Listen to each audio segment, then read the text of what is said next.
Que Dios te bendiga, mi querido amigo. El día de hoy vamos a estar estudiando el Evangelio de Mateo en el capítulo 4 y vamos a estar hablando un poquito sobre lo que es la tentación y también sobre lo que es el ministerio, ¿ya? Así que te invito a abrir tu Biblia, Evangelio de Mateo, capítulo 4. Dice así la palabra del Señor. Entonces Jesús fue llevado por el Espíritu al desierto para ser tentado por el diablo.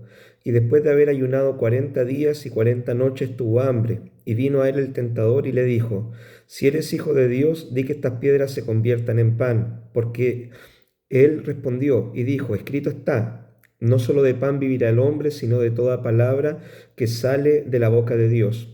Entonces el diablo le llevó a la santa ciudad y le puso sobre el pináculo del templo, y le dijo, si eres hijo de Dios, échate abajo, porque escrito está, a sus ángeles mandará acerca de ti, y en sus manos te sostendrán para que no tropieces con tu pie en piedra.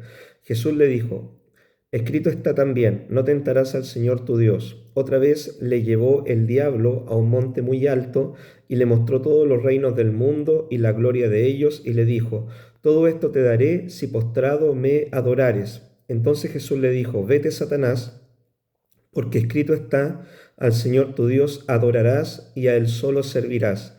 Y el diablo entonces le dejó, y he aquí vinieron ángeles y le servían. Amén. Vamos a estar analizando un poquito, ¿cierto?, estos primeros versículos.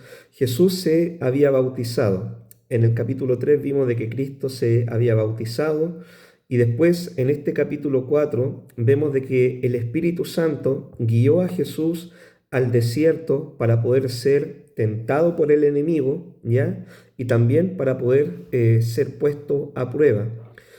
Cuando la Biblia habla de las tentaciones, ¿qué es lo que es la tentación? La tentación siempre es una incitación a hacer algo malo, ¿ya? Eso proviene del mundo, puede provenir la tentación también de nuestros propios deseos pecaminosos, o también la tentación puede provenir del diablo, ¿cierto? Del enemigo, como en este caso. Pero también cuando nosotros vemos desde el punto de vista de Dios, Dios dice la palabra en la epístola de Santiago, dice de que Él no tienta a nadie, de que en Él no hay tinieblas ni oscuridad. Pero el Señor, cierto Dios, muchas veces permite de que nosotros vivamos tentaciones para que se demuestre de qué es lo que nosotros estamos hechos. No es que Dios sea el iniciador de la tentación, pero Dios sí permite de que el enemigo, Satanás, el diablo, la serpiente antigua, ¿cierto? Como lo nombra la Biblia, pueda tentarnos para que se demuestre de qué es lo que nosotros estamos hechos. Dice la Escritura de que Cristo fue tentado en todo conforme a nuestra semejanza, pero Él nunca cometió pecado, donde nosotros sí muchas veces hemos fallado. Dice la palabra de que Jesús nunca cometió pecado. Y es algo curioso cuando nosotros vemos este paralelismo, ¿cierto?, entre que Jesús fue al desierto para ser probado, ¿cierto?, para ser tentado en el desierto, y podemos hacer un paralelismo con la historia del pueblo de Israel. Israel también pasó por un desierto, pero Israel en el desierto fracasó. Israel en el desierto murmuró, se quejó, quiso volver atrás, sufrió muchas tentaciones y falló en muchas de ellas. Ya fue probado muchas veces y Israel falló muchas veces. Pero acá vemos de que Cristo también en el desierto, ya sin alimento, sin las comodidades del hogar, estando solo en el desierto, Cristo pudo pasar, ¿cierto?, estas tentaciones y salió victorioso de este tiempo de prueba, de este tiempo, ¿cierto?, de prueba para poder iniciar su ministerio, ¿ya? Acá nosotros vemos de que el Señor, después de haber ayunado 40 días y 40 noches, ¿cierto?, tuvo hambre. El ayuno, ¿cierto?, es una disciplina espiritual, dice la palabra del Señor, donde uno deja de comer, ¿cierto?, por cierto periodo de tiempo. Algunos hacen ayuno de un día, de 24 horas, de 3 días, dice la palabra, ¿cierto? Y bueno, uno puede hacer un ayuno hasta máximo 3 días sin comer y sin tomar agua. Después, ¿cierto? De 3 días uno tiene que ingerir agua. En la Biblia nosotros vemos, por ejemplo, de que hubieron discípulos que ayunaron 3 días. Pablo, cuando se convierte al Señor, dice la palabra de que él hizo un ayuno de comida y de alimento por 3 días. El periodo máximo que uno puede estar sin comer y sin tomar agua son 3 días. Ahora, lo más probable, ¿cierto? Porque acá no nombra la palabra de que haya sido algo sobrenatural el ayuno de Cristo. Lo más probable es que Jesús dejó de comer en esos 40 días, pero sí él tomó agua, ¿cierto? En el desierto, porque en el desierto igual hay vertientes, ¿cierto? Riachuelos que corren, pero él dice la palabra que tuvo hambre, no que tuvo sed. Entonces lo más probable es que el Señor haya tomado agua durante esos 40 días para poder buscar, ¿cierto? La presencia del Padre, dedicarse a la oración, dedicarse a concentrarse en llenarse del Espíritu Santo, para después, luego de ese tiempo de ayuno, comenzar su ministerio en el poder del Espíritu. ¿Y qué dice la palabra? Que durante esos 40 días de ayuno vino a él el tentador. ¿Quién es el tentador? La Biblia, ¿cierto?, habla del tentador como Satanás, el diablo, la serpiente antigua, el dragón. Tiene muchos nombres, ¿cierto? Este enemigo, que es el enemigo de Dios, del pueblo de Dios y también del ser humano, de la humanidad. La palabra de Dios dice de que el diablo, ¿cierto?, era un ángel que Dios creó, que Dios lo creó de una forma hermosa, ¿cierto? Y este ángel, al verse tan hermoso y mirarse a sí mismo en vez de mirar a Dios, se rebeló contra Dios y fue expulsado del cielo de Dios, y ahora él es el enemigo, ¿cierto?, junto con los ángeles que se rebelaron, y ellos se oponen al plan de Dios, a la obra de Dios. Y también el único propósito que tiene este ángel, ¿cierto?, es poder destruir, ¿cierto?, al ser humano y tratar de truncar, por así decirlo, el plan del Señor. En el desierto vemos de que este ángel, ¿cierto?, este Satanás, fue a Jesús para poder tentarlo y le hace 3 tentaciones. Primeramente le dice, ¿cierto?, que él, si es hijo de Dios, que él, ¿cierto?, pueda convertir las piedras en pan, ¿ya? Y acá, ¿qué es lo que le estaba tratando de decir el enemigo? De que ocupara su poder, ¿cierto? Ocupara la unción para poder satisfacer sus propias necesidades, y también pone en cuestionamiento la identidad de Cristo. Si tú eres hijo de Dios, ¿cierto?, convierte las piedras en pan. A lo que Jesús responde con la palabra: no solo de pan vivirá el hombre, sino de toda palabra que sale de la boca del Señor. Y acá hay un principio, que la unción que nosotros recibimos del Señor, la autoridad que nosotros recibimos del Señor, los cargos que nosotros recibimos del Señor, no son, ¿cierto?, para usarlos para beneficio propio, sino que son para usarlos para beneficio de la obra y de los demás, ¿ya? Cristo no usó su poder para beneficiarse a sí mismo. Él decidió depender de Dios y ser fiel al Señor, ¿ya? También vemos de que después el enemigo le da otra tentación, le dice: si eres hijo de Dios, ¿cierto?, pónete en el pináculo del templo, tírate abajo, porque a sus ángeles mandará. Entonces el enemigo toma la escritura para poder tentar a Jesús, y, y tergiversa la Biblia, ¿cierto? Saca la Biblia de su contexto para poder decir algo que en realidad la palabra de Dios no quería decir, ¿ya? Entonces acá nosotros vemos de que Jesús también le responde con la palabra, dándole el sentido original al texto bíblico: no tentarás al Señor tu Dios. Lo que quería hacer el enemigo era que Jesús, ¿cierto?, ocupara sus poderes milagrosos para poder bajar quizás del pináculo del templo y hacer algo llamativo, vistoso, o bien terminara cometiendo un suicidio, ¿ya? Entonces nosotros vemos de que acá Jesús interpreta la palabra, ¿cierto?, en el sentido correcto. A Dios no hay que tentarlo, no hay que ponerlo a prueba. Y esto también es un principio para nosotros. Nosotros tenemos muchas enseñanzas, mandamientos en la palabra de Dios, que Dios nos va a cuidar, nos va a proteger, nos va a librar del mal, que Dios va a estar con nosotros, pero también nosotros debemos, ¿cierto?, respetar la palabra, tener sentido común, ¿cierto? Y también, obviamente, no exponernos al peligro. Había una vez, ¿cierto?, cierta ocasión, unos predicadores que ellos creían de que si danzaban con serpientes venenosas, estas serpientes no le iban a hacer daño, porque la palabra de Dios, ¿cierto?, dice en el Evangelio de Marcos, capítulo 16, que tomarán serpiente en sus manos, ¿cierto? Y también el Evangelio, hollarán serpientes, escorpiones, dice la palabra, entonces no les va a hacer daño a alguno. Pero eso es sacar un texto fuera de contexto, ¿cierto?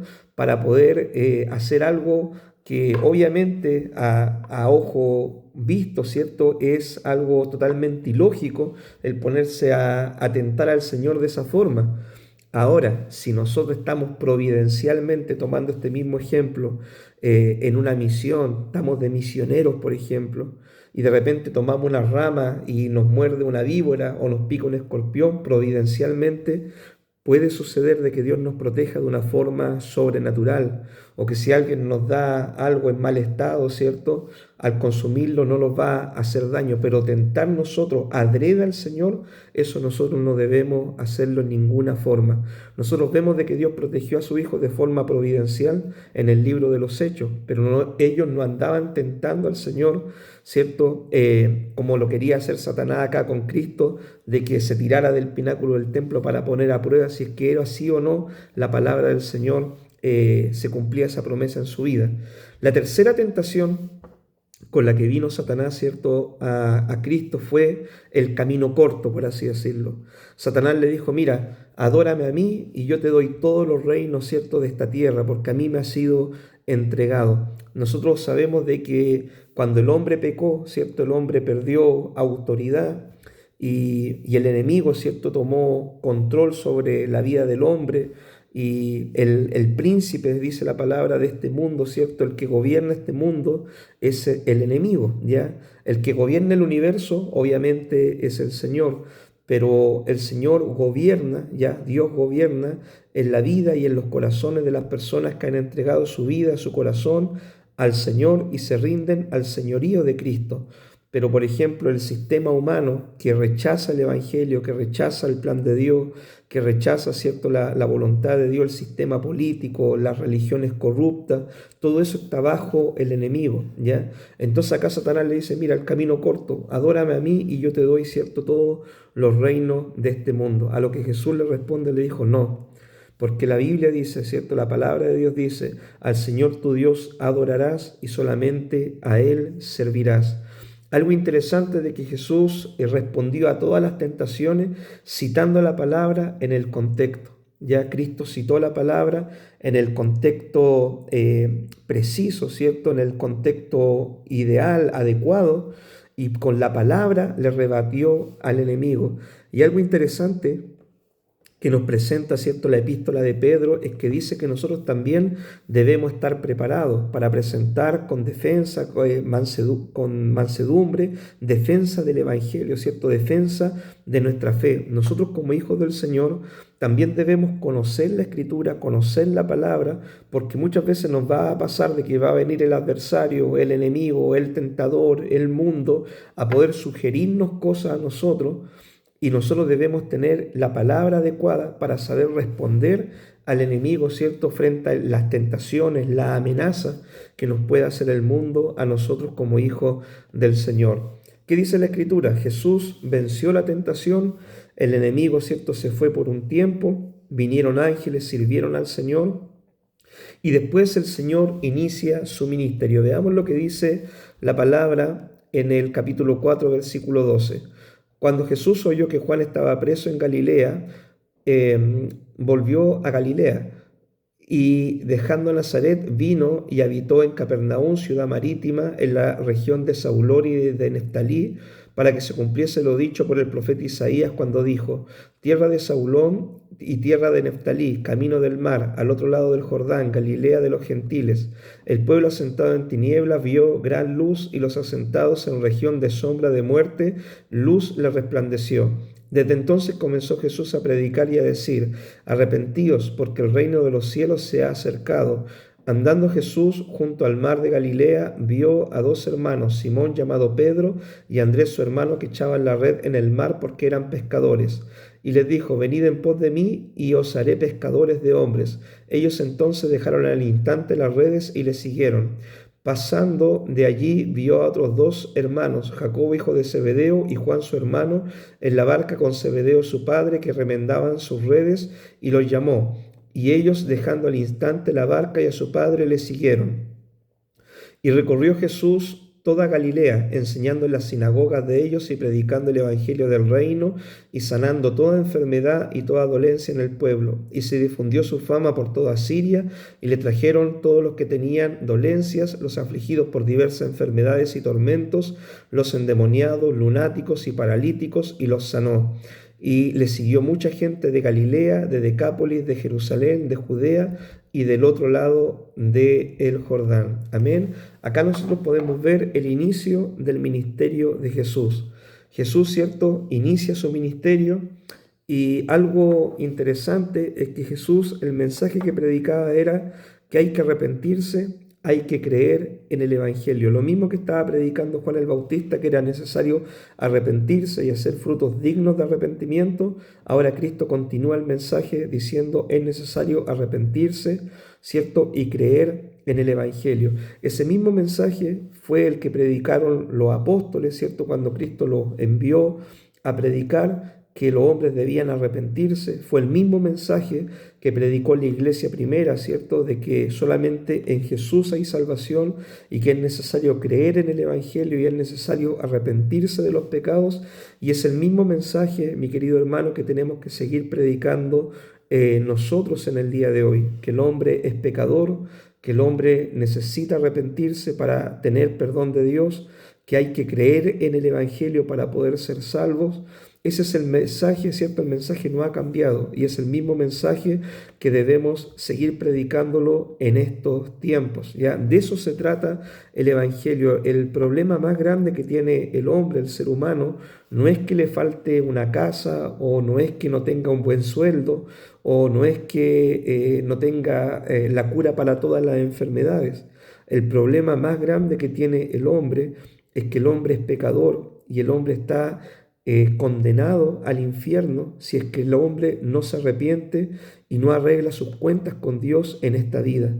Ese es el problema más grande que tiene el ser humano, ¿cierto?, en esta tierra, que el hombre es pecador y va camino a la perdición eterna.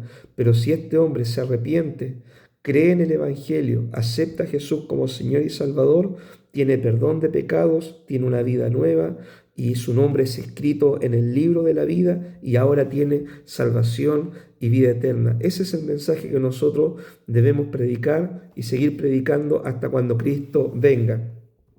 Algo interesante que vemos también es que Jesús, pudiendo realizar él su ministerio de forma solitaria, ¿cierto?, porque él es Dios hecho carne, el Señor decidió invertir tiempo en discípulos.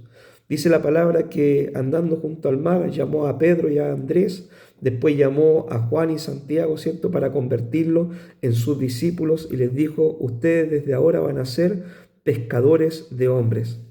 El Señor invirtió tiempo en otros hombres. Jesús sabía de que el tiempo de su ministerio iba a ser un tiempo acotado. El ministerio de Jesús empezó a los 30 años y duró 3 años y medio aproximadamente, y él sabía que después él iba a morir por la humanidad, iba a resucitar al tercer día, iba a ascender a los cielos, pero el Evangelio debía seguir siendo predicado de generación en generación.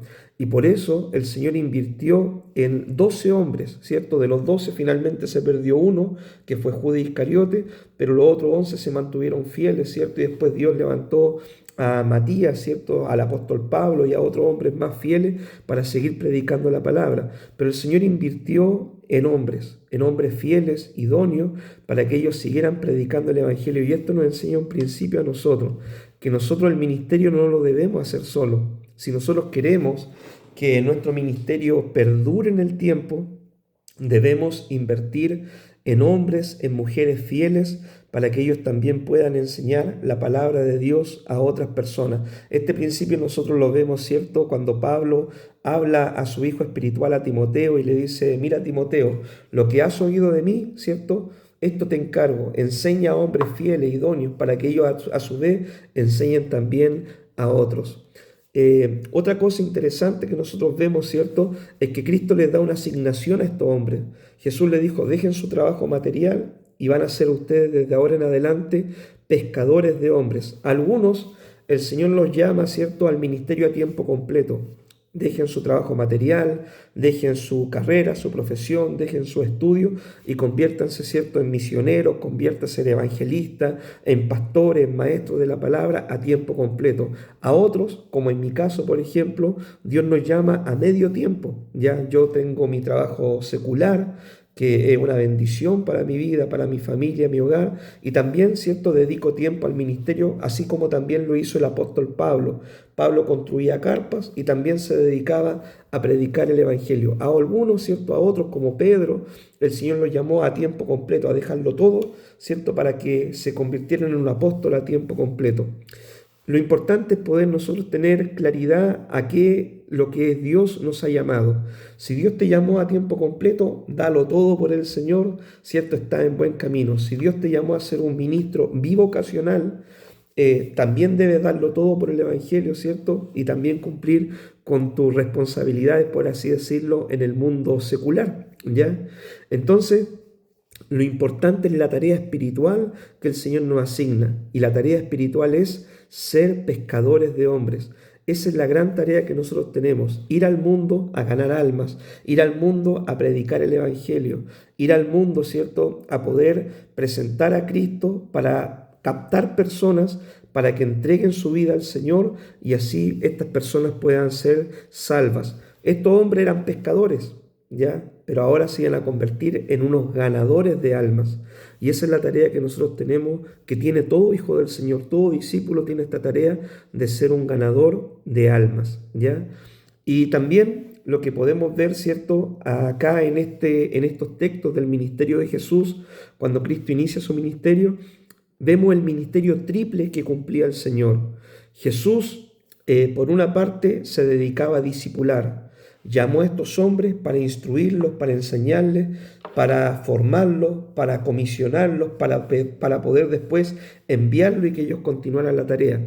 Pero Jesús también se dedicó a evangelizar. El Señor no solamente formaba discípulos, el Señor ganaba almas. El Señor iba al mundo, iba donde estaba la necesidad, predicaba el Evangelio, anunciaba la buena nueva, evangelizaba y el Señor ganaba almas que se convertían, ¿cierto?, a Él. Y también el Señor ministraba en las necesidades. El Señor servía donde había una necesidad, ahí estaba el Señor. Sanaba enfermos, limpiaba leprosos, iba, ¿cierto?, a los funerales, resucitaba a los muertos. El Señor siempre estaba donde había una necesidad. Y esto a nosotros nos habla del ministerio triple del Señor, que es la enseñanza, la evangelización y la acción social. Estas tres cosas son fundamentales para toda iglesia, para todo verdadero creyente, para todo verdadero ministro. Nosotros como hijos de Dios debemos dedicarnos a el discipulado, la evangelización y también la acción social o el ministerio, ¿ya?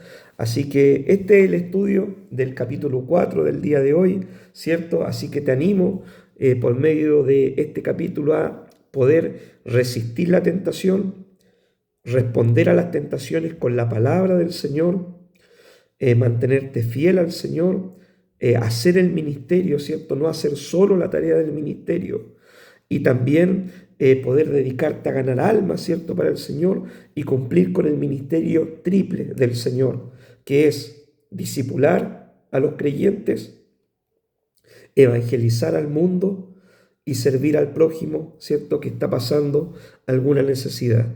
Que Dios te bendiga y nos estamos viendo en el próximo capítulo, capítulo 5 del Evangelio de Mateo. Muchas bendiciones.